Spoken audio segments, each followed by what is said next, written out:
Formal na nga ginpadulutan Commission on Elections ang mga checkpoints sa pirang mga natudlok nga lugar ha Rehiyon 8. Nagtikang namanggod ang election period didahan Domingo, Enero 9. Ini kumo pangandaman ha maabot nga national nga local elections sa Mayo 9, 2022. Kadungan hinigin patuman na liwat ang gun ban. Karuyag signgon mahugot nga igindidiri ang pagdarangan pagtransport hinbisan ano nga klase hin armas o pusil o pudna ang mga deadly weapon durante hiton election period. Inilabot la kung may katagutan ha Comelec basar ha resolution number 10728 nga ginpapatuman han buhatan.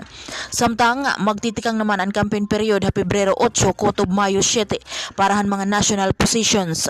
Marso 25 naman kutob Mayo 7 para han mga lokal nga posisyon.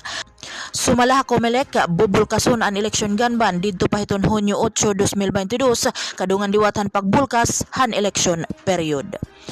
Para han balitang waray gindadapigan balansingan ugo pa kamatuuran, Maria Arlene Gabon, Eastern Visayas Journal.